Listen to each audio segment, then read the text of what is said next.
मृत्यु के देवता यमराज की भी हुई थी मौत। जानिए पूरा रहस्य। हिंदू धर्म के अनुसार यमराज मृत्यु के देवता हैं, जिनका उल्लेख वेद में भी आता है। विश्वकर्मा की पुत्री संज्ञा से भगवान सूर्य के जुड़वा पुत्र पुत्री यमराज और यमुना उत्पन्न हुई। मार्कंडेय पुराण में लिखा है कि जब विश्वकर्मा की पुत्री संज्ञा ने अपने पति सूर्य को देखकर भय से आंखें बंद कर ली, तब सूर्य ने क्रुद्ध होकर उसे शाप दिया कि जाओ, तुम्हें जो पुत्र होगा वह लोगों का प्राण लेने वाला होगा। जब इस पर संज्ञा ने उनकी और चंचल दृष्टि से देखा, तब फिर उन्होंने कहा कि तुम्हें जो कन्या होगी वह इसी प्रकार चंचलता पूर्वक नदी के रूप में बहा करेगी। पुत्र तो यही यम हुए और कन्या यमी हुई, जो बाद में यमुना के नाम से प्रसिद्ध हुई। वीडियो में आगे बढ़ने से पहले हमारे YouTube चैनल जीवन ज्ञान संगम को लाइक सब्सक्राइब करें और कमेंट में जय श्री राम लिख दें। हिंदुओं का विश्वास है कि मनुष्य मरने पर सबसे पहले यमलोक में जाता है और वहां यमराज के सामने उपस्थित किया जाता है। वही उसकी शुभ और अशुभ कृत्यों का विचार करके उसे स्वर्ग या नरक में भेजते हैं।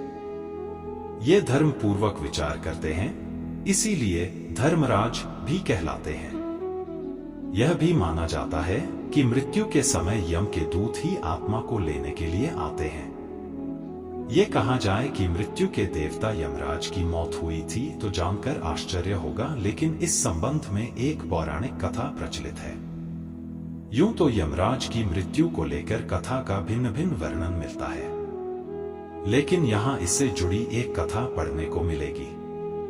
मान्यता है कि कालंजर में शिव भक्त राजा श्वेत राज्य करते थे।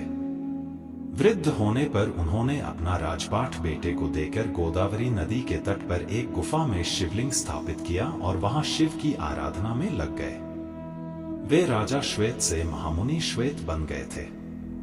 शिव की आराधना में लीन श्वेत मुनि को आभास नहीं हुआ कि उनकी आयु पूरी हो चुकी है।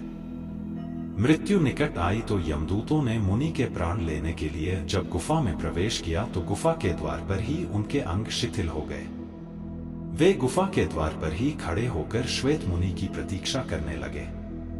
कहा जाता है कि जब यमदूत बलपूर्वक श्वेत मुनि को वहां से ले जाने लगे तो वहां श्वेत मुनि की रक्षा के लिए शिव के गण प्रकट हो गए।